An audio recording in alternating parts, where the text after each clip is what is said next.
I'm Jacob, and I'm on the team over here at Lilt. We are so excited to be a sponsor at this year's GALA Connected Bounce Forward Conference. Whether you're looking to launch your digital content into new markets, localize your platform, or offer a personalized experience to international customers, we'd love to learn more about your goals for global experience this year.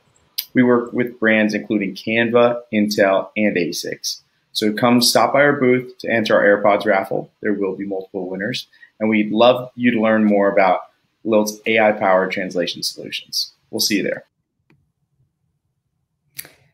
Welcome, everyone. I'm Janice Campbell, and I'm from Adobe, and I'll be the moderator for the session today.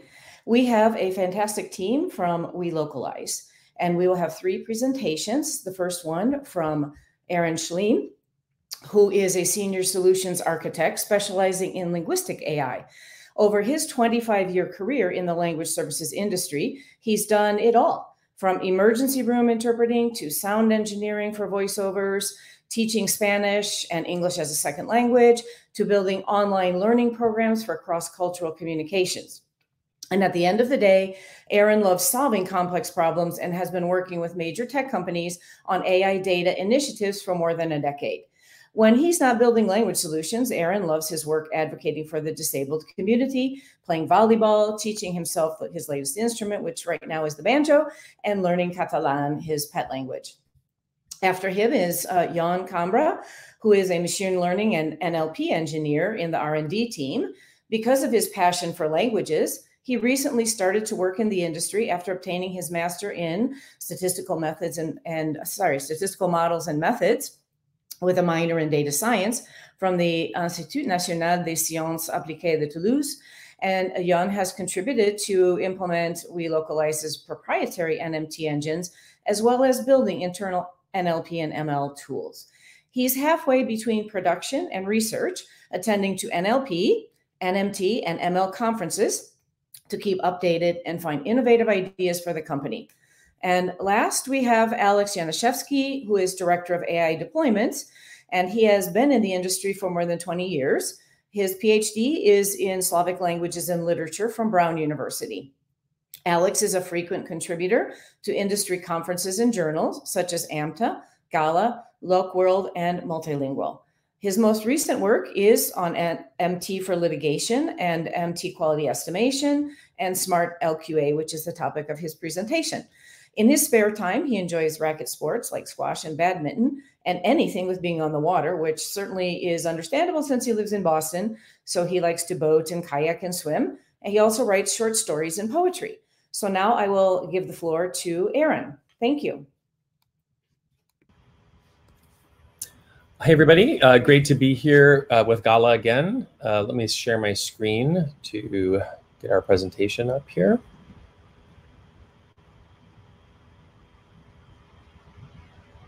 All right, so our talk today is about how NLP is deployed in various different processes and services in the language services industry. We're going to be talking about 3 different chunks of information. I'll be talking about AI data for things like conversational AI. Jon will be talking about machine translation, and Alex will be talking about smart QA. So I'm going to jump right in. I think let's first do our first poll. And Janice, do you have that ready to deploy?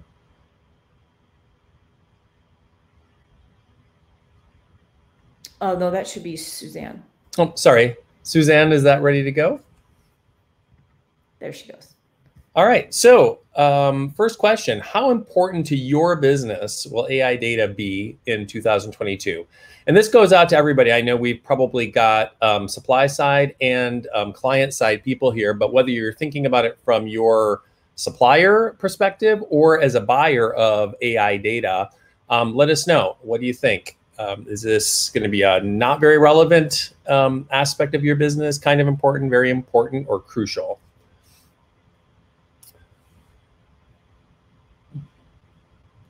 And I don't know how long we want to wait on that. Why don't we just, oh, there we go. We've got a few votes in here starting to come in.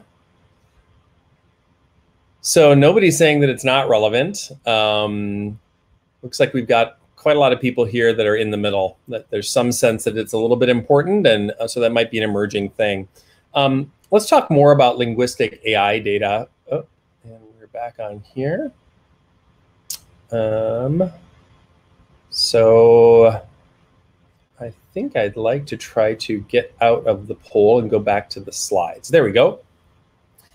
So what is linguistic AI? I just wanted to clarify a little bit here. I think people probably have a sense of what this is, but the point I want to make is that not all AI is linguistic, right? There's plenty of applications of artificial intelligence that have nothing to do with language. Think about computer vision, for example, or even predictive algorithms on the stock market. What we are focused on is linguistic AI, and that is where NLP becomes a really significant component of how we build solutions. Common applications of linguistic AI are things like conversational AI, so that's things like chatbots, search and ad relevance. So when you search for something on Google, what kind of results are you getting? When you log into Amazon, what kinds of ads are getting placed so that you are tempted to buy things that are probably you're probably interested in? Or summarization and information retrieval. Very common application is in the life sciences industry and trying to summarize different kinds of academic articles or clinical trials information. Really, an important thing to consider when we're thinking about data sets for building AI is the quality of the data. Quality of data can mean a lot of different things. First of all, there is the idea of having a minimum level of quality over the quantity of data. So in the early days of machine learning, we often would talk about just the quantity of data that we had. Quality was important, but quantity is paramount. And that's not to say that now quantity is not important. It is. We still need large volumes of data. But because we've started to use neural networks to train our machine learning engines, the quality of that data has become increasingly important. A similar way of saying that is that we need data sets that are fit for purpose. So when we're thinking about a particular experiment or a particular way that we want to train an engine, we really need to think through what does a data set need to look like so that we can get the desired results. Sociolinguistic range is another important aspect.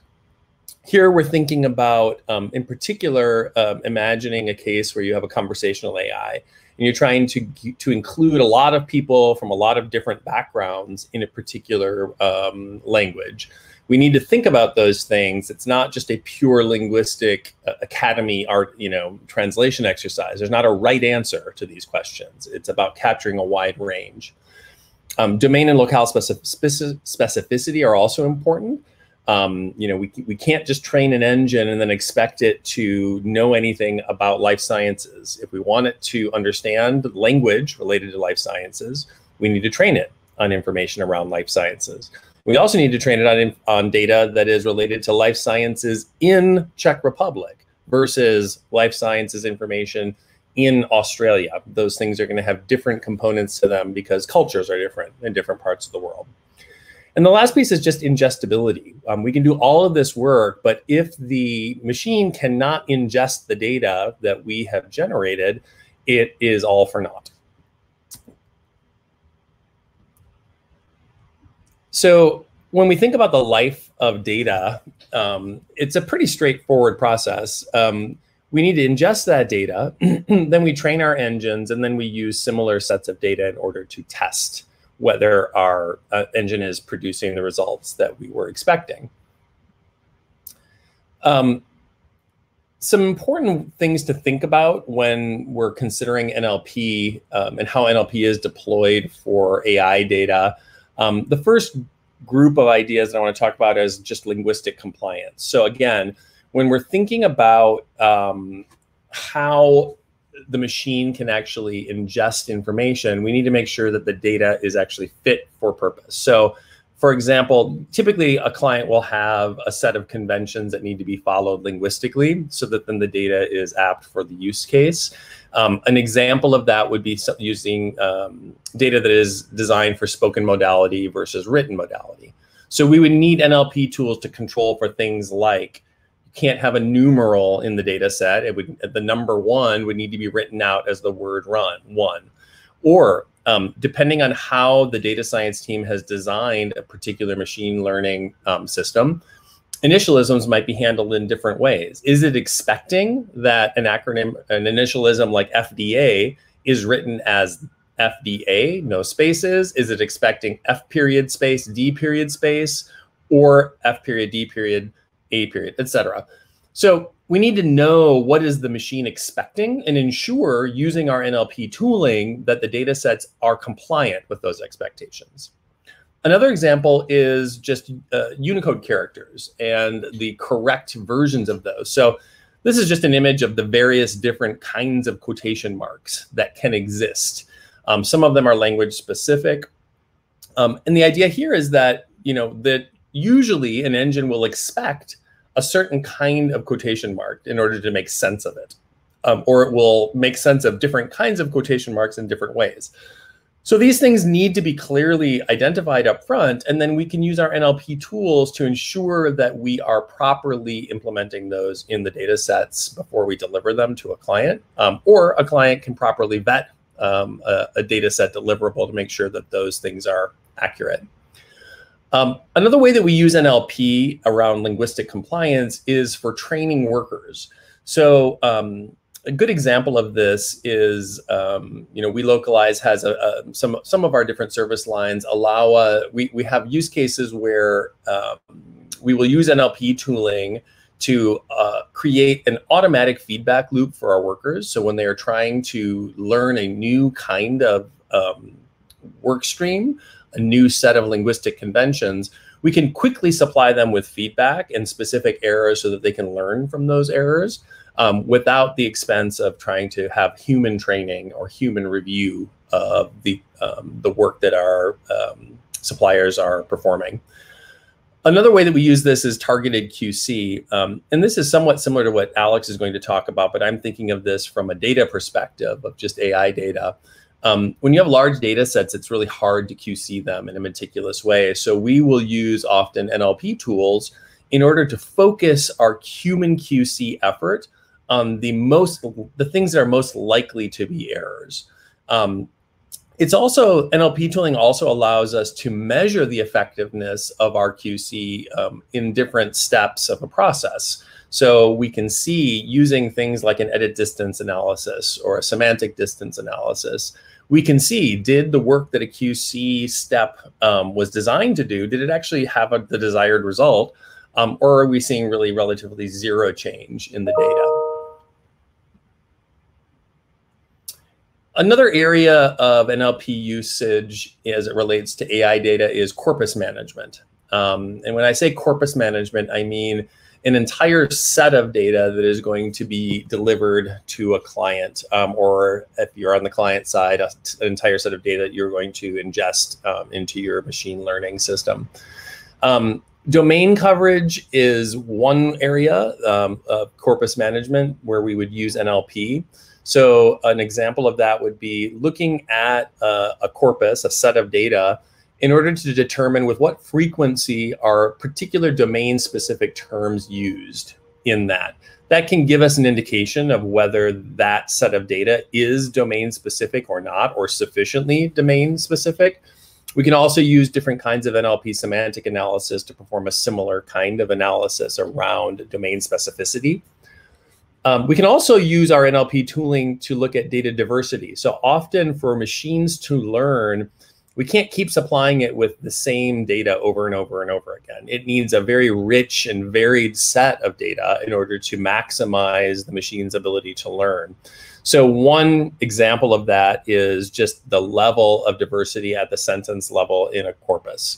So we might use something like the TF-IDF score, which is just comparing the uniqueness of a particular sentence versus the rest of the corpus. And that can give us an indication of whether the data is diverse or not. Similarly, we can look at the token or the word level and see how many different words are used in this particular corpus. So those are some examples of how we would look at diverse data at the corpus level when we're delivering AI data services. Normalization is another area that is important to look at with NLP usage. So by normalization, there's a few different things that we can consider. First, the idea of proper nouns. So often machines are most successful when they have a wide range of data, but that there are certain components within that data that are consistent. So for example, if we want the machine to learn what McDonald's is and how to recognize that in user-generated content, let's say, it's more helpful, at least initially, that we'd use a consistent spelling for McDonald's. So for example, maybe we would use this first spelling without any apostrophe. Maybe the preferred spelling would be the apostrophe S, but sometimes people might write Mackie D. So the idea here is that we would want to make sure that all of these things end up being consistent so that then the machine can recognize this as an actual named entity in the data set and can start to learn how to handle that in whatever kind of algorithm is being built. There are other cases of complex normalization that are often related to transliteration of loanwords. So imagine in Japanese, for example, that there are a large number of words that are not part of the Japanese language, but that would need to be represented. That's commonly done using the katakana script. But there are different ways that a worker or a data supplier could choose to write a particular word. So imagine that somebody is writing in McDonald's in using essentially a transliteration. That can be there can be a lot of variation in that. And again, that's not a helpful characteristic of the data. We want to try to have things be as consistent as possible. The same thing happens in other languages as well, not just Japanese. Hindi, for example, is a case where often we'll use, there'll be variation in how words are transliterated. So we can use our NLP tooling to try to identify those variations and then to normalize them, ensure that they are written in a similar, in the same fashion throughout a data set. Another area of normalization is Unicode characters. So again, this comes back to the example of the quotation marks that I was mentioning before. But there's also cases where we think about things like spaces. So this is a pretty common issue in a data set, that some kinds of spaces would be allowable, others are not allowable in a data set, and we would want to normalize the data to ensure that we are only using the correct kinds of spaces in a data set. That's it for my section. Are there any questions that we can take immediately based on, related to the use of NLP in building AI data sets? Hi, Aaron. Thank you very much for such a thorough presentation. I think it was so thorough that they didn't have any questions. I think that people didn't realize perhaps that between each of the speakers, there would be a short Q&A session. One thing that maybe comes to my mind, and maybe because I was checking the chats and all those kind of things, there is a question now, but I was going to give you a question, but we have one. So let's go with this other speakers. There you go. In your opinion, what is the most useful NLP? That's kind of along the lines that I was going to say, useful NLP application for the language service industry. I think what I was going to say is, can you give us a little more insight into whether or not you develop your own NLP tools, or if you use some off the shelf kind of thing, or yeah, I think it's related. Yeah, I think that's a really good question. I mean, it's the answer to what's most useful, I think, depends on what you're trying to achieve, right? And there's such a wide range of use cases these days in the language services industry. That's a hard question to answer. I think that how you might respond to that if you're performing machine translation would be different than how you would respond to that if you're doing corpus development for training a chatbot. I would say that there's certainly a lot of available tools that are open source and that I think are commonly used across the industry. And I know Alex and Jan will have a lot more to say on that front. They're the real experts when it comes to deploying those tools from an engineering perspective. But we as a company also spend a lot of effort to develop our own NLP tools that are fit for purpose, whether that means developing things that we believe have a lot of value to our end clients, broadly speaking, as a kind of NLP tool or service, or simply solving problems that we face on the back end when a client comes to us and says, hey, build this for us, that we will very often necessarily deploy our own NLP tools because client requirements are very specific. And so it is necessary often to build those tools from scratch. We do have another question. How can we collect valuable metadata today for NLP use in the future? That's a really interesting question. How can we collect metadata? I guess I'm not quite sure what kind of metadata we're talking about. Are we talking about the use cases for which an NLP tool would be applied? I'm really not sure that I understand. So this is from Rolf. Maybe Rolf, you could put something else in the Q&A pod or in the chat or something. I don't know specifically what you might. Oh, the data used to train. How can we collect valuable metadata used to train for NLP use in the future? Oh, sorry, enriched content, for example, NMT. I'm sorry, I could answer that. Alex? And maybe I can. This is Alex. Maybe I can jump in. Rolf, so some of this information, some of this metadata is already present in TMS engines and CAT tools, right? So if you're ultimately, again, this kind of goes to the idea of fit for purpose, what you're trying to do with it. If ultimately you're going to be training MT engines, right? If you export your TMXs, you'll actually see a lot of really, really valuable data beyond just source and target, right? You'll see things like who created the segment, when it was last edited, how many times it was edited, what the date was, right? And that's the sort of metadata, for example, in our case, that we use to actually filter and use to train MT engines, right? So if you get, let's say, a TMX file that has lots of legacy data, we'd have a conversation with a client of, is something less reliable after 5 years? Is it less reliable because you know that this wasn't a strong linguist, for example? And those are some ways that you can begin to filter out good data from less than optimal data. I don't know if that's kind of what you were getting at with your question. CAD tool TMX enriched for contextual information, level of speech, target audience. You can look at it, the Q&A.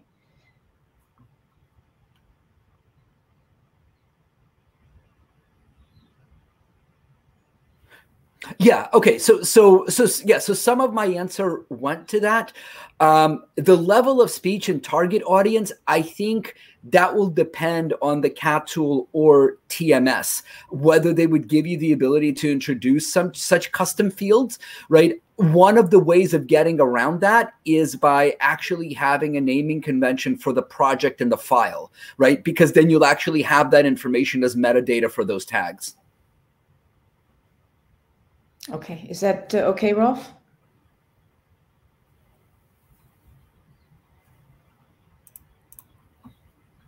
Yes, okay, thank you. So although we're a little bit early, I think that we could also consider, since all of these topics, all of your presentations tie together in a way, that perhaps at the end of the last one, we could also take questions from the other ones, because maybe as we learn more information, we'll have more questions at the end. Is that okay with everybody?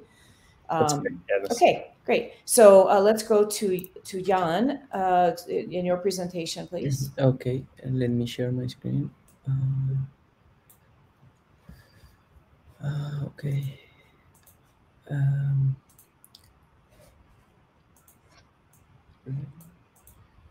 Okay, can you see my screen? Not yet. Not yet. Why not? Okay, share screen. Share. Now, can you see? No. Sorry, can you see? No. No.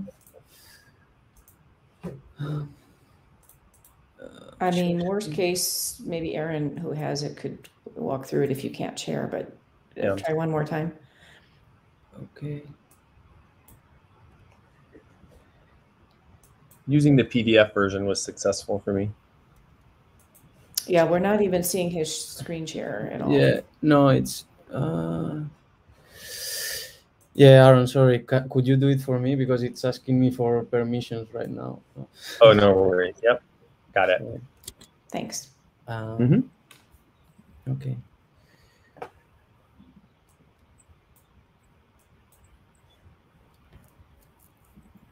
Okay, sorry for that. Okay, so hi, I'm John Cambra Guinea. I'm a machine learning engineer here at Localization, and today I'm gonna talk here based on what Aaron said previously about NLP processes around machine translation. So next slide, please. Okay, so what is first we're going to see what is NLP. So NLP stands for natural language processing, which is a subfield of linguistics, computer science, and AI, made to process and analyze large amounts of natural language data. So the NLP field has been evolving during the last 70 years. There are three main eras, I could say. The symbolic one, where you where they started by applying a set of rules to solve NLP problems. Then you have the statistical era, where we start to notice an increasing, start to increase the amount of data we get, and we start to make use of machine learning models and statistical models.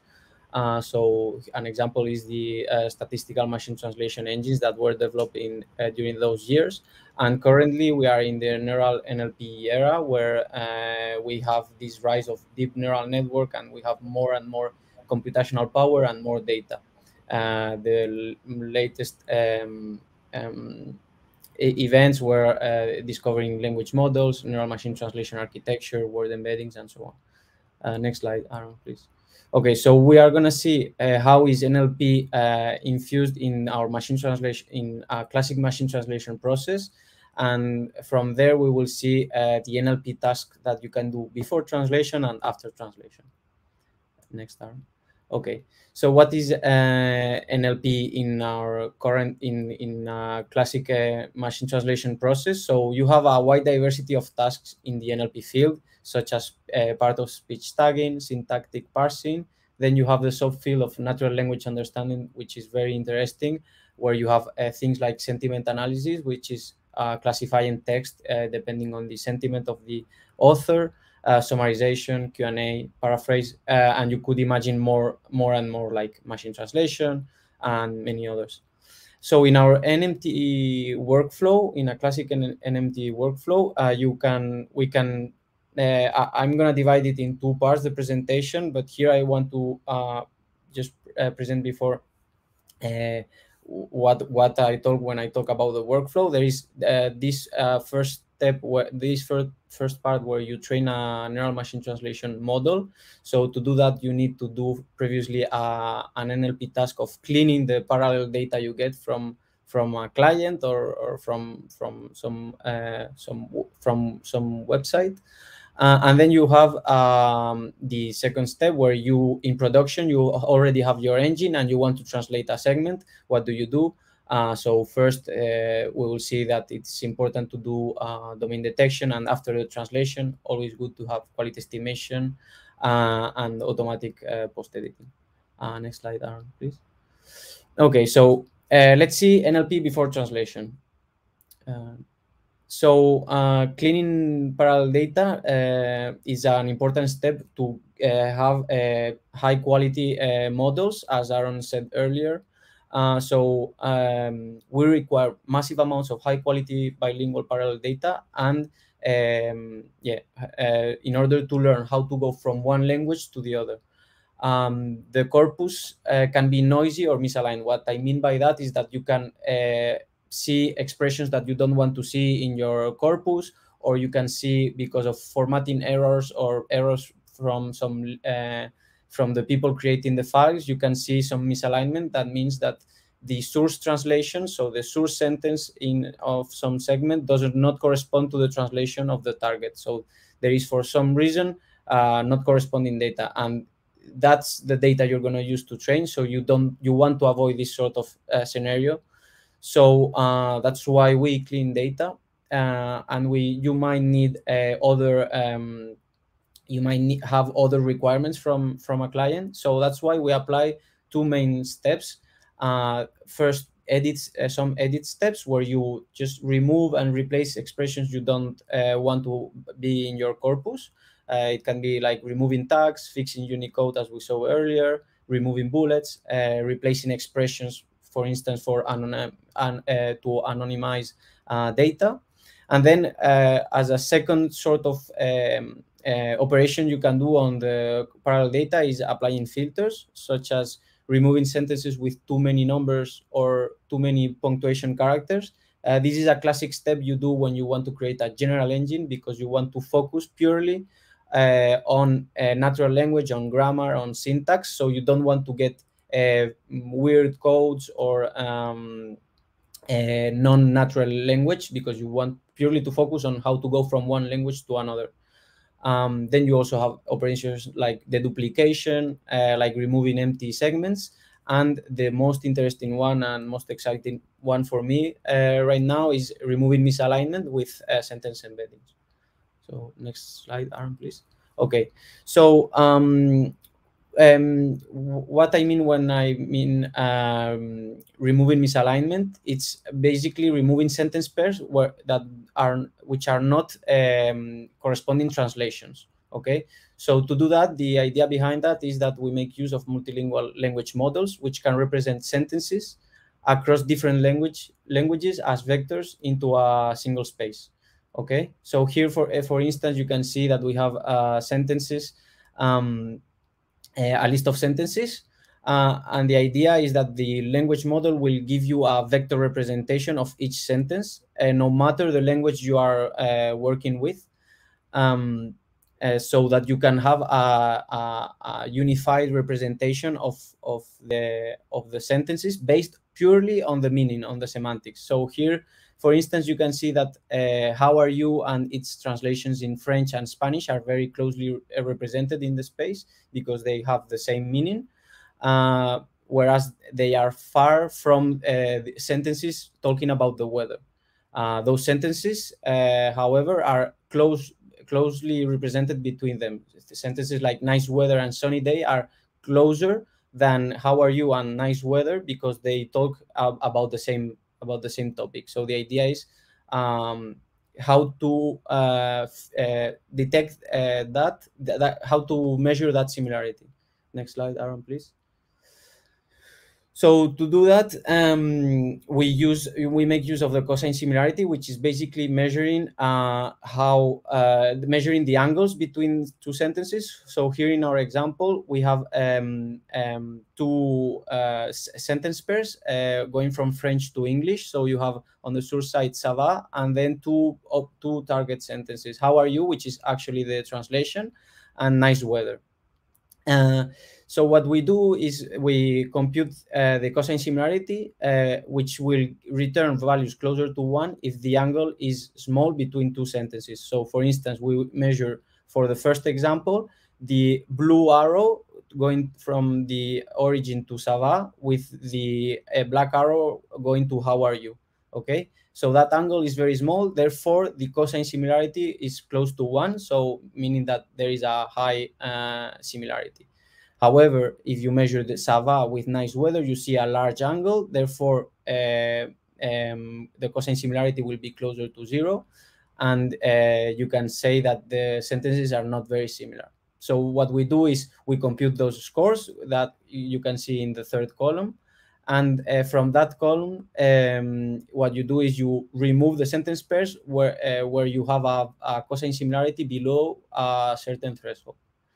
Next slide, Aaron, please. Okay, so now what about this was a NLP task before training an NMT engine. What about the stage when you have the machine translation and you want to translate content from a client? It can happen that you have, for a given client, multiple engines from different domains. So each engine will be adapted to a specific domain during training. So it's important to get an accurate to send the sentence you want to translate into the accurate or the more adapted engine.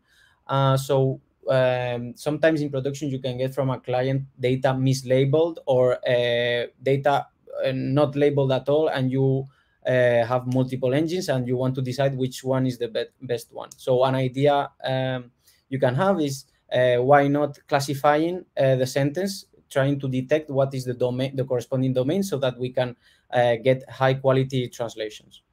So what we use is we train a deep neural model to predict these possible domains by using the training data we use for our NMT engines. Next slide. Okay, so domain detection is a classification task where your input is the source sentence and the target, what you want to predict, is the domain. So the state-of-the-art model looks like what you have here on the right below. The input sentence is first tokenized. So that means split it into smaller pieces. It can be words or subwords. And those tokens, those smaller pieces, are passed into a language model, as we saw before, so that you can get, this time, instead of a sentence representation, a word representation for each word in your sentence.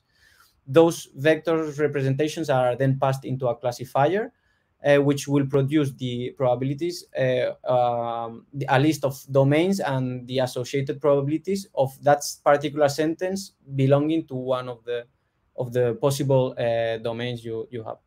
So these sort of models are very large. So deploying a high quality model like this, the one you can see here, requires a good environment due to the high computational cost and memory of training and doing the inference from these sort of models.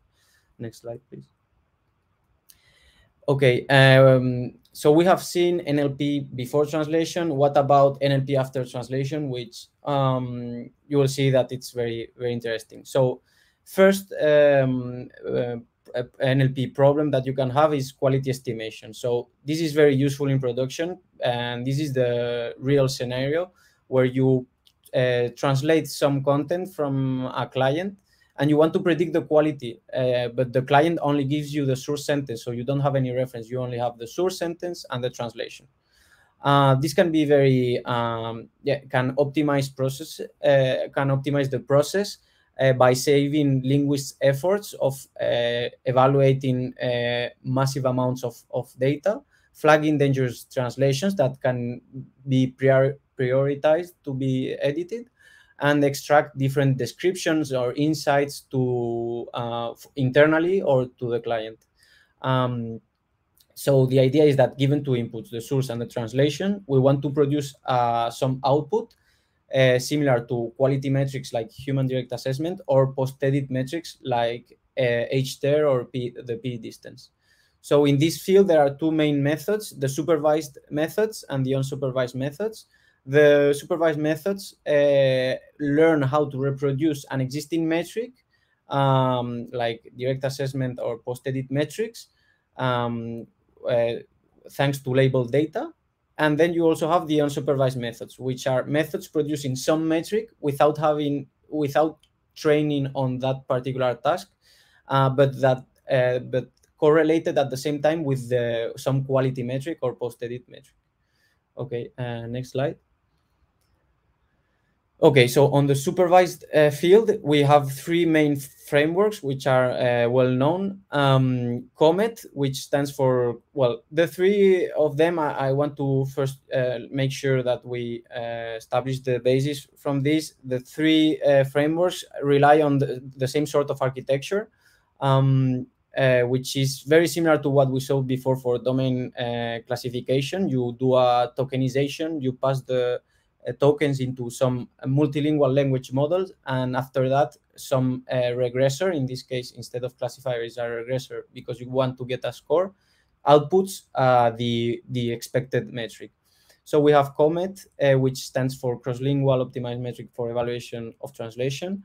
It is an empty metric able to estimate human direct assessment and multilingual, and do also quality, and also be used as a quality metric. Recently, Microsoft presented a paper where they showed that this quality estimator is highly correlated to human direct assessment. Then we have OpenKiwi and TransQuest, which are both frameworks giving you the ability to create your own quality estimator system by training with your own data. They are the state of the art for different WMT competitions. The OpenKiwi one is nowadays the baseline model for the quality estimation task of WMT21, the Conference on Machine Translation, whereas TransQuest is the baseline model for critical error detection in WMT21. So TransQuest is able to do a binary prediction of good or bad. If you have this sort of data, this is the sort of model which stands to be the baseline model in the next MT conference. Next slide, please. And now on the unsupervised field, we have two main ideas. The first one is NMT as a glass box, as opposed to NMT as a black box, which is what we all think about neural machine translation. Here, a recent paper presented this idea of using the probabilities and internal states from the NMT engine to measure the confidence of the model, and therefore assuming that the confidence is highly correlated to the quality, because the more confident a model is, the more it's more probable that the model is not making any error. If the model starts to have doubts, then it can mean that you are doing the model is doing something wrong.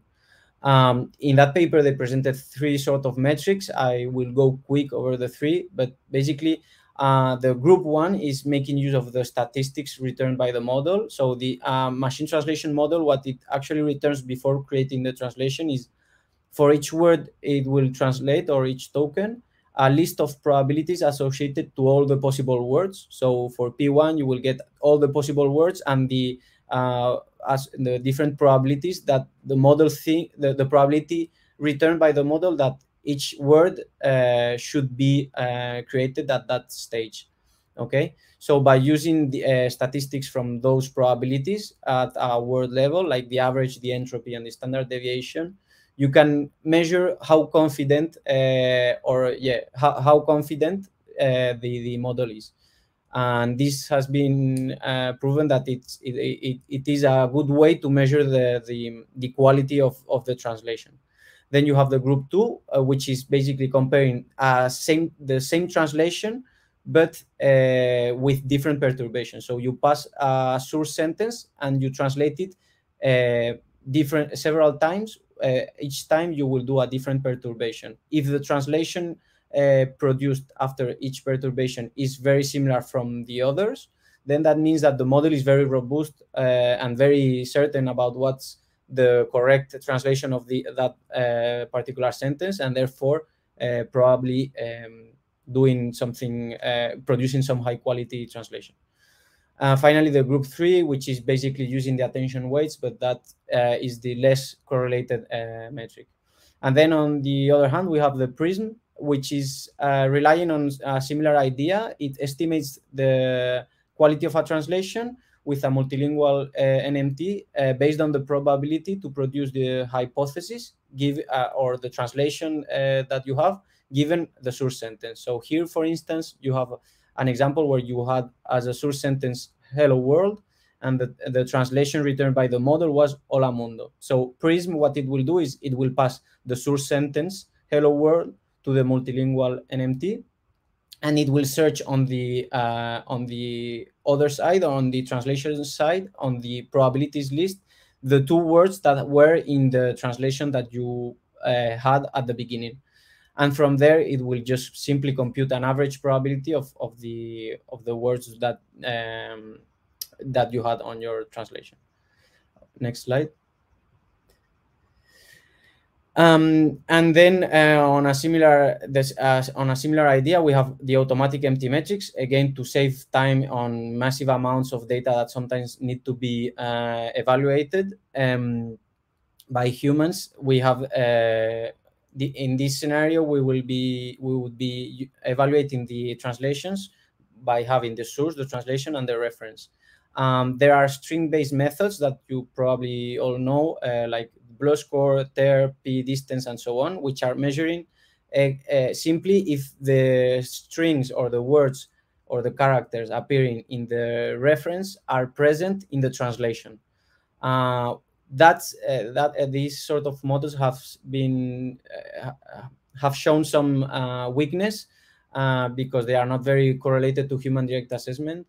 The reason being that, as you all know, you can say exactly the same sentence without using the same words. Synonyms are very important in language. So if you try to translate, if you want to evaluate a sentence that is saying exactly the same thing but with synonyms, your translation will be evaluated as very poor, which is not actually the reality from a human point of view. So that's why we currently have these deep neural methods with pre-trained models that aim to evaluate translations based on semantics. So you have in this field BERT score, BLERT, COMET, and PRISM. COMET stands to be the most correlated one. Next slide. And finally, we have there is this step where you do the evaluation with reference or without reference. And what about the action you can take after that? There is some work on the task of automatic post-editing because the NMT systems do not necessarily produce perfect translations. Sorry, and sometimes they might need to fulfill some requirements from a client. So this task followed also the evolution of NLP. It started all with rules, then it went into statistical models, and currently it's relying on neural networks. Next slide, please. So previously, this method would only consider machine translation and post-editing. In 2019, the dual source transformer architecture was presented, which is the one you can see on your right. It is almost the same architecture as the neural machine translation engines use. It is an automatic post-editing model that needs as an input the source and the machine and the translation from the engine, and as a target the post-edited segment. These models have shown to improve the translations that you have, but you need the specific data. Last year, the paper Can Automatic Post-Editing Improve NMT proved that evaluated the importance of the data, the type of data you should have to improve your translations with these sort of models. So they concluded that it is important to have more than 12K training instances to see some improvement in the edit distance. So some improvement from the translation that you get to the post-edited segment returned by the model, and some domain compatibility. This is something Aaron just talked earlier. You cannot train these sort of models. The importance of data is essential here in these sort of models. It will lead the quality. You cannot train this sort of model on, let's say, legal content, and then in production use it with marketing content. The engine will not provide you any improvement on your translation because it never saw how to work on that sort of content. So you must need a domain compatibility. You must have domain compatibility between the training data and the real or production data that you are going to work with. Yeah, Aaron, next slide.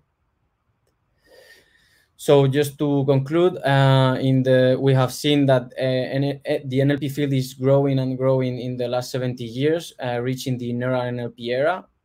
we have seen NLP tasks before translation, like filtering misalignment with sentence embeddings, cleaning your parallel data with all sort of filters and edits, doing domain classification. And after translation, we have seen that we have quality estimators, quality estimation models that which can make you able to evaluate a translation when you don't have a reference, and the automatic empty metrics, which allow you to evaluate a translation when you do have a reference. Automatic post-editing is relying also, well, all the models are relying on deep neural networks and mostly on transformer architectures. And it is important to be aware of the quality of the data you are using to train your models. All these NLP tasks, as they rely on these sort of models, require a good machine learning environment, and this is a data-centric policy or politics on your company to improve all the processes. So thank you. Thank you very much, Jan. That was a very thorough presentation again. So it's we'll get to some questions. I wanted to ask you first. You had a poll that you didn't present in the beginning. Was it still relevant to do it now or not? No, not really. No. No. Okay. All right. So when we go to Alex, let's make sure that we get your poll. I think you have one as well. Okay. So there is one question here first. What's the future of NLP, and will it? Oh, I knew that somebody would ask this, right? And will it replace humans? Okay, so if I will start by the second question. No, it won't replace humans. There is a lot of there is a long path to go, and about the future of NLP, we are starting to see larger and larger models improving the architectures. There is different paths it's taking this NLP field. One is trying to focus on how to compress models, so trying to have the less impact as possible, because we have seen those models are very large. There is a second part where is focusing on what sort of data, how to analyze data, what the sort of data challenges that we have, some data-centric vision on that. And for me, the most interesting thing is that we cannot say that this is going to replace humans. It's doing a very good job on different tasks, as you know, in machine translation and so on, but it lacks of explainability. You can easily ask a translator or a linguist why he or she did some translation or some edit, but it's difficult to understand why a neural model is doing is taking some decision. It is hard. Let's say that we know how to do things with these models, but we don't know why it's doing that. So I think there is a huge field on that in that direction. Thank you. Well, the next one's mine, because I'm always thinking of everybody, the linguists that are downstream from this process, and it's a little bit wordy there. So, and your clients, the people that have to, the buyer side people that are putting up all of this post-edited machine translation or even raw machine translation. So we have so much going on with, the data cleaning. So the training of the engines and everything, which, are getting better, especially with the NLP processes on top of that. And then you have, all of the analysis, the MTQE, which really helps the linguist to be hopefully more productive. So I wondered if you have any, even if it's anecdotal, or do you have any metrics where you measure whether or not they are more productive, or anecdotally, do they tell you that? On this maybe is more a question for Alex later on, but from my point of view and my little contact with that, I can tell you, for instance, on the automatic post-editing task, the best way to measure right now how in my opinion, how much effort you put actually just maybe not thinking, but doing actually the effort of editing is this post-editing metrics. So this automatic post-editing with the with enough data, we have seen that we are reducing the expected work to be done after. You are reducing the work to everyone, so that you can save time or focus in more important things. And same for quality estimation or empty metrics, right? If you are able to reduce to the half of the sentences they had to evaluate, they are probably gonna have a better or a deeper evaluate. Linguists are gonna do a deeper evaluation of the sentences they have, because it's not gonna be something tedious to do. You will be able to focus purely, and give a how to say a cleaner view or a cleaner description of why you evaluated some segment as wrong, or why you changed some segment.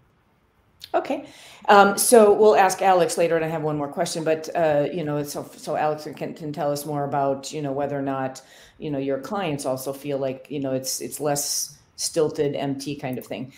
So the next question from Sultan is: do you see there's two more questions. Do you see reinforcement learning we do have a few more minutes. So okay. Do you see reinforcement learning making headway in MT? How can LSPs apply that to enable additional languages and domains? I'm not very familiar with reinforcement learning, but I did see some application of reinforcement learning, which would be on this idea of how to select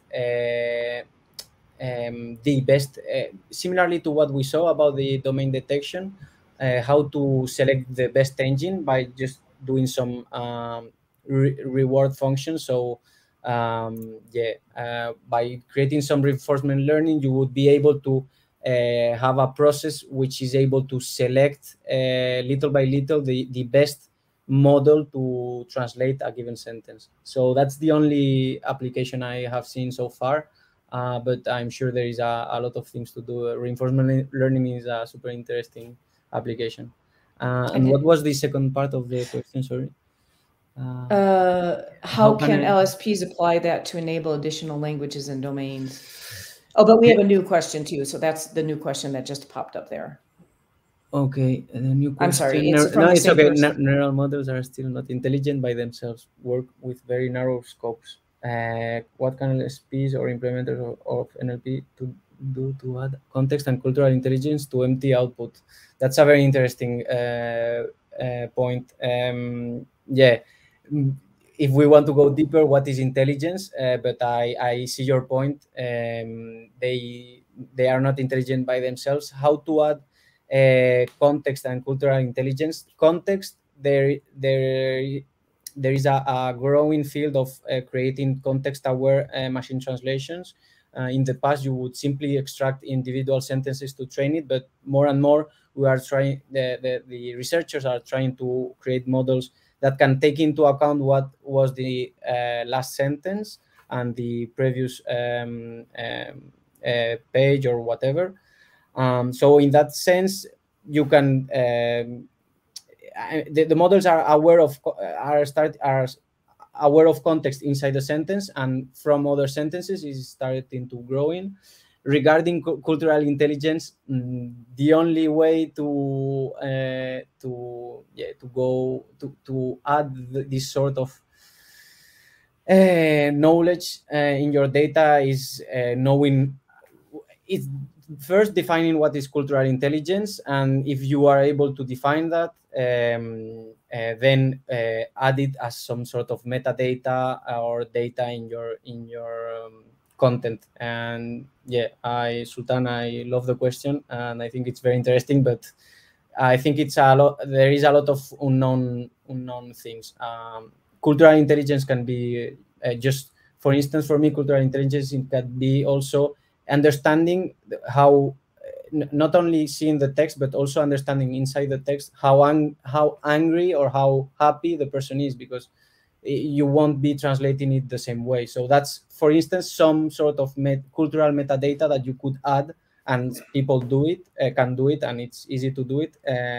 It's some sort of metadata you could add during your training process to give just a bit more knowledge to the model of what's going on exactly outside of the sentence. So answering to just summarizing, defining more what's specifically the concepts we want to, or what are the concepts missing in the machine translation. And once we have that, adding that as sort of data so that the models are aware of that particular features. So we really do need to move on to Alex's presentation. There is one more comment here from Rolf. You could probably do it on the chat pod or something, answer him there while Alex is presenting. So let's go ahead with Alex. And at the end, we'll probably have some good time to take Alex's questions for Alex, as well as for maybe we'll have time for the others as well. Thank you. Hi, everyone. Do you see my screen? Yes. Okay, great. Let me put this into slideshow mode. Hi, so I'm Alex Januszewski. I'm Director of AI Deployments at WeLocalize.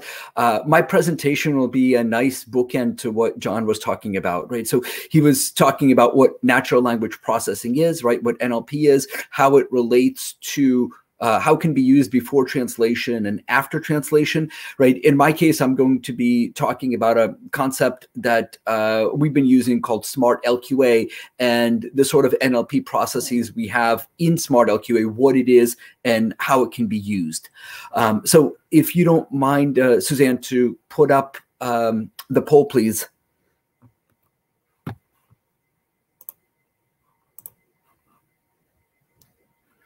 Right, and the question we'd like you to answer is, how frequently do you use source content profiling in your production workflows, right?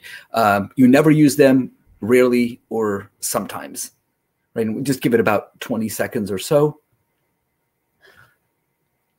while the results come in.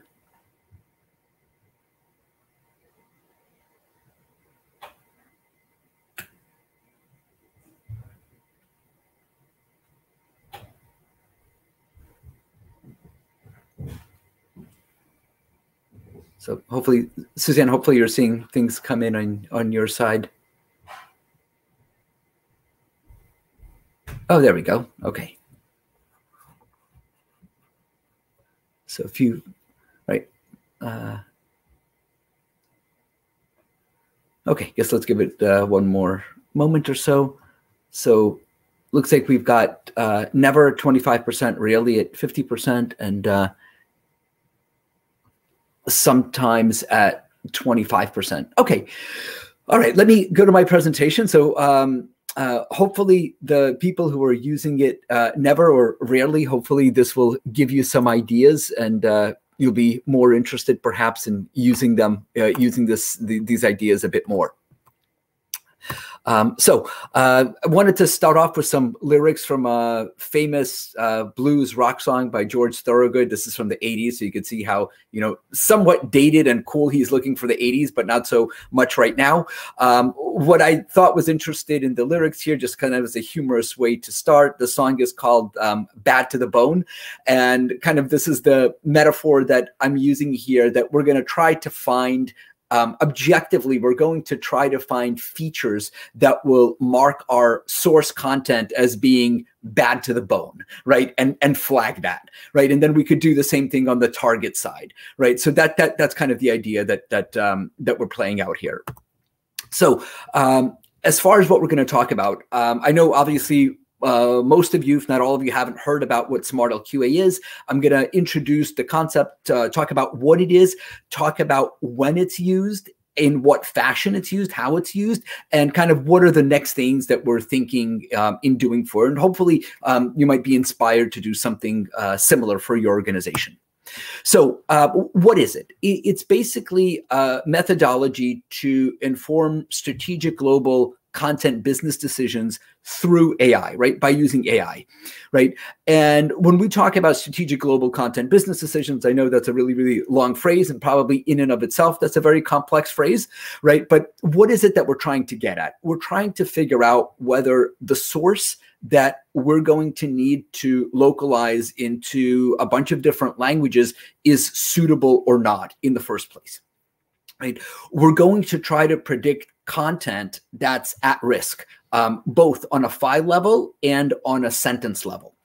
Now, the same thing that we do for source, we could do for target too. And the idea why we call this smart LQA is because you could do your LQA in a very targeted or smart way, right? And some of the other things that we're thinking about, and actually John mentioned them, is that we begin to look for correlations between quality estimations that we get from the sort of tools that John was talking about, right? Like Comet, for example, and how this correlates to the predictions that we have. And the same thing for P distance. So here's a telling example for you. If you just take a few moments to take a look at this sentence and imagine that you were a linguist and you had to translate this into a non-English language, right? Whatever that language would be. I would think probably most, if not all of you, would say that this is a particularly complicated sentence, right? But how can we actually find the objective factors that make this a complicated sentence, right? How can we identify patterns so we can mark such similar sentences as being complicated, less readable, less than optimal, right, et cetera, in the future, right? So if we take a look at the sentence, this sentence has 42 words, so it's very, very long. It has 22 nouns.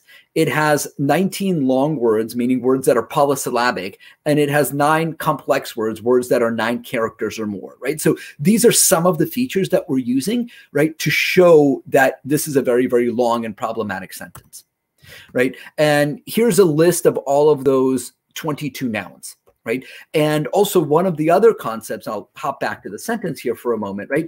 One of the other concepts that we're going to get into, and one of the features that we look for is this concept of noun density, where we have noun phrases, right? If you have 2, 3, even 4 nouns in a row, like if you think of a phrase like regional settings control panel, right? And you had to translate that, that would be very, very difficult. And if you were translating this into German and into a Slavic language, right? Languages that have a rich morphology, it begins, like my native language is Russian, right? It begins to be a huge, huge problem to figure out what case each of those nouns is in and how they relate to each other. And that's going to obviously lead to source queries. And again, a fairly inefficient process. So, as far as what is it, right? It allows us to identify if the source is suitable or not, right? So we're using AI, right, to identify errors in content that is authored poorly in a less than optimal way. And so we can predict this content that's at risk, right? Now, why are we doing that? Because the truth is, right, and I'm sure all of you have faced this in your career, there's a lot of content that's written by non-native authors, right? There's lots of content that's created by technical specialists for a non-technical audience, right? And then we also want to flag content that's dated, that might not adhere to brand, tone, or voice, right? Just as an example from my life as a translator, I worked at a CAD/CAM company. I had to translate an error message from English into Russian.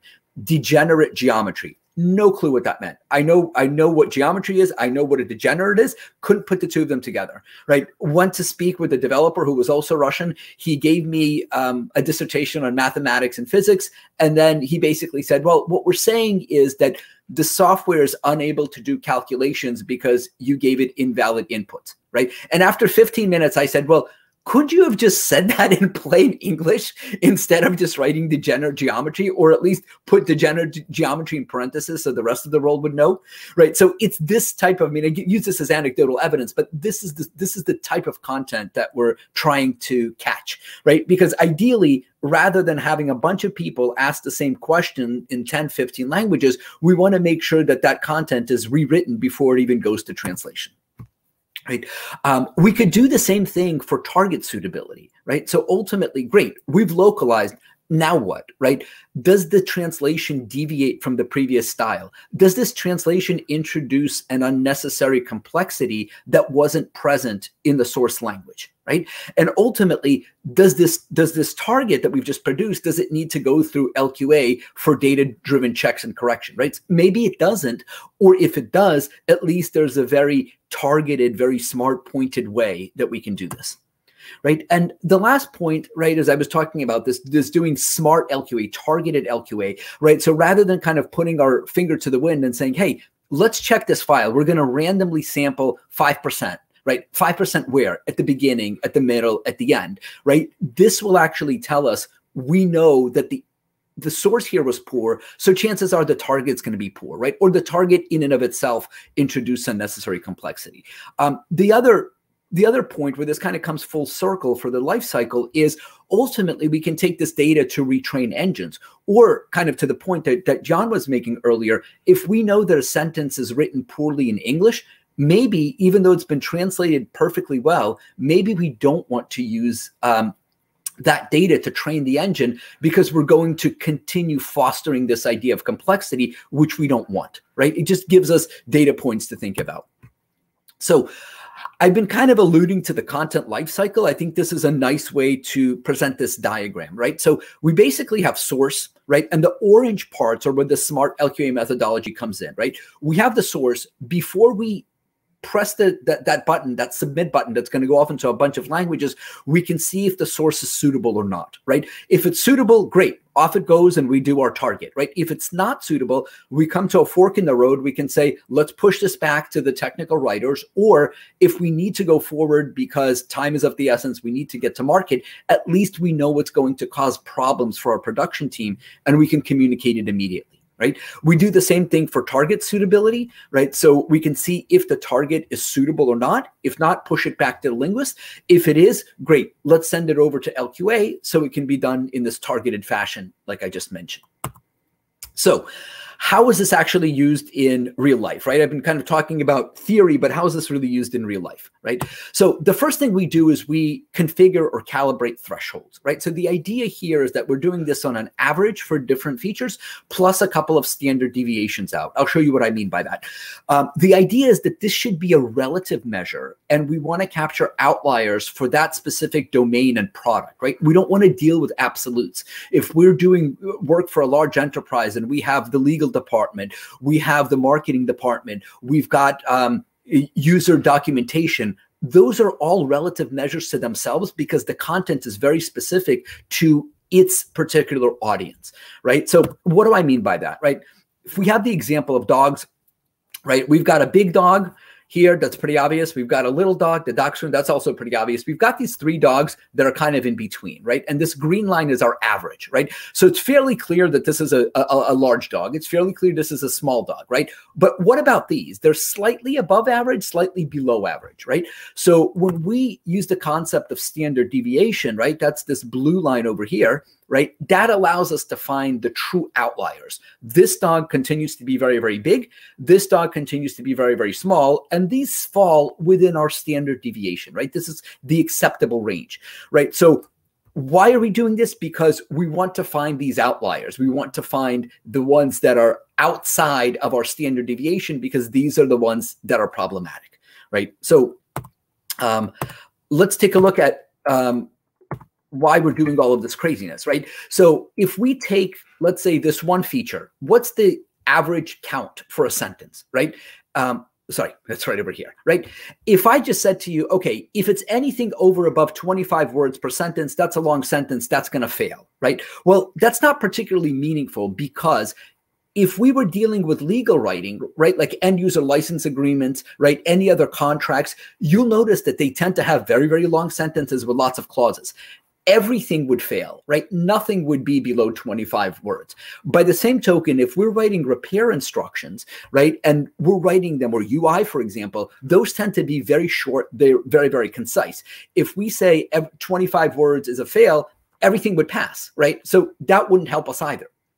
right? So the idea is we want to calibrate for each specific domain because we want to find the outlier. So here we would say, okay, 67 words is clearly an outlier because our average is probably going to be somewhere in the mid 50s, right? So I'm showing this with one feature, but the idea is calibrating this, configuring these thresholds for a bunch of different features. And ultimately, it would give us a verdict, right? A status of pass, fail, or review, right? So what are the salient features that we're using, right? We're looking at parts of speech, right? So we're looking, and this is something that we did with our LQA team. We're looking at adjectives, we're looking at nouns, we're looking at proper nouns, we're looking at numbers, we're looking at this adjective noun density. That's that example that I gave you of noun phrases.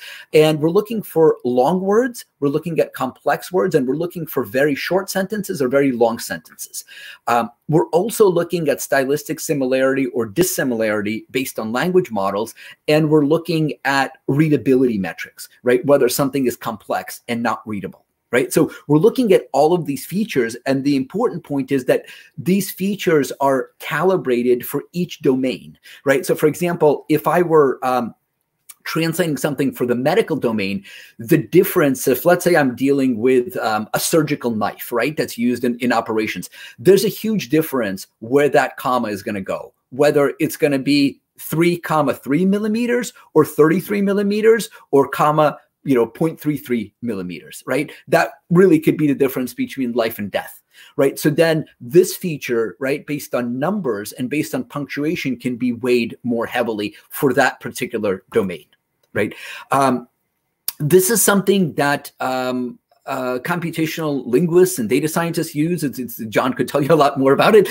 It's called a heat map. The idea is that this shows you Pearson correlations, positive and negative correlations. So basically, if you have a very, very strong correlations between two items, it will be close to a +1, like you see here, 0.86 or 0.94, right? So in this case, we're saying when we have a word count, right? When we have a really large word count, lots of words in a sentence, most of those words tend to be long words rather than short words. And most of them tend to be, and when we have lots of long words, they tend to be very complex words, right?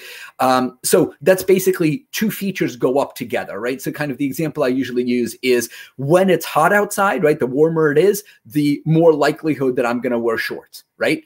And then the opposite is true. The negative correlation is one feature goes up, the other one goes down, right? So basically, when we have very, very complex words, right, the more complex words we have, the less our readability is, right? Our score becomes negative and our sentence is less readable, right? And we use this basically as a way of knowing where to dig, what to focus on when we're going to tell the linguist to make corrections or tell the technical writer to make corrections. So some other ways that this can be used, that this is just a nice chart that shows you different parts of speech and shows you how many times they exist in a sentence. So if these are, for example, adjectives, right, you can see here that we have 0 adjectives in about 200 sentences. You've got 2 adjectives in about 50 sentences and 3 adjectives in about 25 sentences, right? Now, the answer to this question is this good, bad? Well, it depends, right?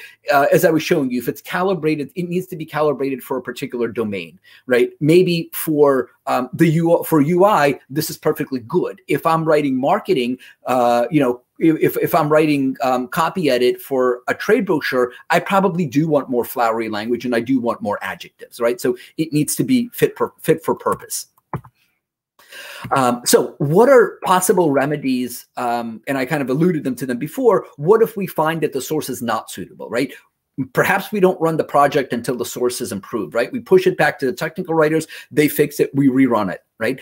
Another possibility is, sure, we run the project, but we may route it to a different machine translation engine, or maybe we route it to a different workflow altogether, right? Maybe we don't even send it to machine translation. Maybe we're being told that this is, regular user documentation, but in reality, the features show us that this is more like transcreation, right? So it would require human translation, right? Again, I kind of made this point before. This would allow us to alert everyone on the production side, PMs, linguists, LQA, that there's a higher risk of failure in particular files or sentences within those files, right? One other way that this is used, this is a really, really interesting pilot that we ran with a client, is the idea of source query analysis, right? So if you think about how much time is spent in a project between you get files from the client, you pass them to your linguists are going to ask questions and say, I don't get it. This doesn't make sense. What does it mean? It's ambiguous, right? You have to go back to the client. The client might go back to their subject matter expert, right? Or their in-country reviewer, right? So just to give you a quick calculation, if each query is 15 minutes, and actually it's a lot more, I'm being super, super conservative here, right? If each query is 15 minutes with all of the parties that are involved, right? And we have over 400 queries, that would be over 6,000 minutes spent between us and the client, right? If we take a very, very safe number per hour, right? That's 101 hours at $60 per hour, right? And these can be people who are far more than that if they're subject matter experts. We would save over $6,000 alone if we were able to predict that the features that we have would tell you that what you've written is most likely to result in source queries, right? And by the way, the client that we ran this with actually said that this was extremely conservative because they said you're doing this for one language. Typically when it rains and it pours, and if there's a source query, that source query will be at least in several languages, right? So really you ought to be multiplying this by 5 or 10, if not more, right? Because if it's poorly written, it's going to be poorly written in the source and everyone is going to point this out. Right? So if we can catch things like this beforehand and predict that they'll turn into source queries, you could save quite a bit of money. So how is this used for target suitability, right? Go back to the linguist for more editing, alert LQA of a higher risk, right? Ultimately spend LQA dollars where it counts, right? So this, again, gives you an example of the sort of things that we can plot, right? So this is a 3D plot where you can see that clearly this is the outlier, right? So now granted, in this case, this was actually taken from Alice in Wonderland. So that's why you'll actually find, quite a few, you'll find very, very few verbs here. You'll find 66 characters and you'll find 8 nouns. But the point is we can show visually that something is an outlier, right? It's beyond what you would expect to see here, right? So again, a little bit more how it's used as a summary view, right? So basically we have all of these features and we give a true or false, right? A pass or fail for them. That gets aggregated up to a file level. So we can say, great, we've run a bunch of files. Here are the files that passed. You don't need to do anything. They're fine. Here are the files that are review. You might want to take a look at it if you have time, but clearly here are the files that fail, right? So we'll tell you what they are and you could focus on them, right? So that's this idea that we can aggregate this pass fail review at a segment level and get it up to a file level, right? So this actually turns out to be very nice when we talk about fails per domain or per locale pair. So you can see here, for example, that when we run English, right, in the service domain, we have 68 passes and 14 fails, and we've got much less in the training domain, right? And much less in the knowledge base domain, right? So maybe we need to have our technical writers focus on what it is that's going on here, right? And you could do the same thing here for different files. So you could see, for example, for Spanish, no files failed for training, right? But for Italian, 1 file failed, and for Russian, 2 files failed, right? So you could actually start going into individual target locales and see what failed. So this is a nice idea. We know this truism, right, of like garbage in, garbage out, but how can we prove it, right? Let me actually move this so it doesn't get in the way, right? So here we've run several sentences, right? This is English. Here's this one sentence. I've marked in yellow all of the outliers, all of the problematic features, right? You can see lots of adjectives, lots of nouns, very, very large word count compared to the other files, very, very low reading ease, meaning it's very, very complex, right? Very complex, lots of complex words, lots of long words, right? Now, interestingly enough, we run the same thing for German and we see, lo and behold, the same file has most of these characteristics as well, right? So this is a really, really good way to get across to the technical writing team, right, in your organization or to your client that if you have less than optimal source, it will lead to less than optimal output, right? You're going to have to work very, very hard to get this to be a quality output. And we're almost at the end here. So some examples here, right here, I can look at things like noun count, for example, right? And you can see that this shows the noun count, right? So, and the number of sentences. So I've got this one sentence that I started my presentation with that has 22 nouns, right? So if I cut this off somewhere in the middle, you can see that about half of my, half of the file has 8 nouns or more, right? Which is a lot, right? You can do the same thing here. You could see that, you know, here are sentences with long words, right? And I've got 6 sentences that have 15 long words or more, right? So again, this is a visual way for me to know where to focus. So internally, we've kind of run our pilots. I'm getting to the end and one last slide after this. Internally, we've run our pilots and we've seen that this methodology is fairly useful. We saved about 15–20% of time in LQA because we were able to do a targeted LQA. It certainly led to a pass rate improvement because now rather than just randomly reading 5% of the file, we're actually reading those sentences that will most likely be problematic and that most likely the client will flag to. And we saw that we had a fairly significant LQA spend reduction as a result. So, things that we're working on, continued human validation, so we could reweigh particular features for different domains and different locales. Ultimately, we're going to be looking into building predictive models using machine learning algorithms. This is a human validation content actually from one linguist who participated in our early pilot. And, you know, she mentioned the idea that she thinks that this has lots of potential. And she thinks it's very interesting that the translation can be characterized and rated with regard to certain guidelines. Right. So that's it. Okay. So thank you very much, and I'll stop for any questions. Okay. So first of all, we want to put up the visual. If Suzanne, you could put it up so we could see the beautiful artwork that's done. We're not seeing it in a large screen here. Maybe you can pin it. And while she's doing that, I'm going to say thank you very much, Alex, for your presentation. And we have less than 5 minutes, but we do have a break right after this, I believe. So maybe we can go a little bit over. I have a very short question, hopefully, and that's for me. And that's wonderful artwork, by the way. I hope that they'll have these afterwards for us to look at in depth. You talked a lot about giving this feedback to the tech writers. So I wanted to know how you do that, because it can be a very tiresome manual process. You know, can it be built into the authoring tools? And also, I mean, machines are learning, right? Can people keep learning, you know, to not keep doing those same type of errors? And try to make it short because there's another question, I guess. Yeah. So that's actually something that we're working on. We've got a web-enabled UI where we're working on having APIs so we could start connecting to content management systems and TMSs so writers can get that feedback. And it's also important for us to bring writers in and make them part of the process rather than us. So it doesn't come off as we're slapping you on the wrist and telling you you've done a horrible job, right?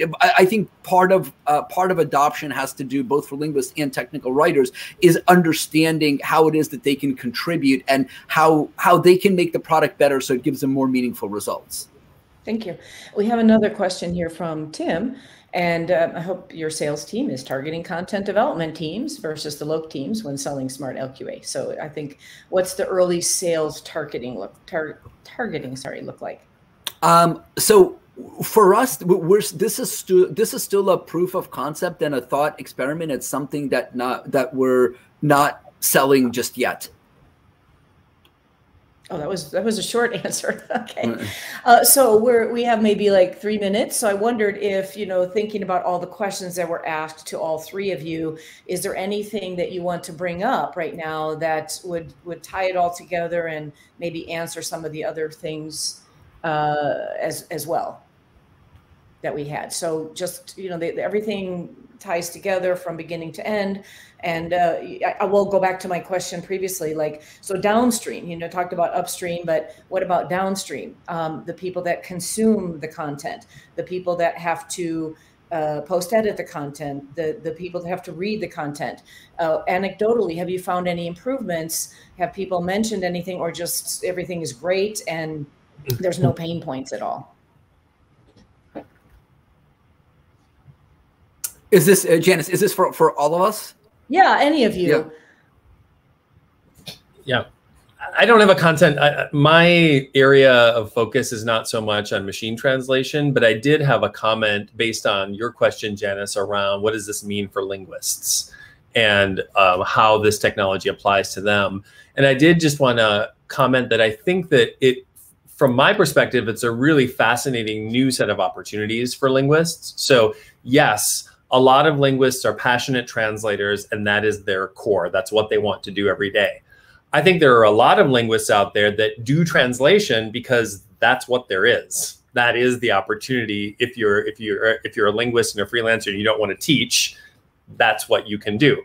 I think that at least in the world that I work in, which is more conversational AI and building data sets, I think there are really fascinating opportunities for linguists there where, for example, what we're looking for are linguists who are capable of producing 10 different syntactic variations of the same sentence. Imagining that they are, as a screenwriter or a playwright, might compose 10 different variations of natural speech, the way that they might say something, or their mother might say something, or their nephew might say something. I, as a linguist, would so much prefer that kind of work to translating something. So I think that there are new opportunities that are emerging here. There are also emergencies as it relates to data tagging and annotation. So, we were talking, the question came up about cultural applicability. How can we make the machines more culturally attuned? Some of the way that happens is by tagging content. We get a bunch of sentences and then we say, what are the things that denote culture? What are the things that denote, sorry, lost my train of thought. But go ahead. I'm sorry. I think Suzanne is possibly cutting us off. I'm awfully sorry to interrupt. This has been really interesting, but we definitely need to end the session. Thank you so much, everyone. And we'll see you next time. Bye-bye. Okay, thank you. Thanks, everybody. Thank you.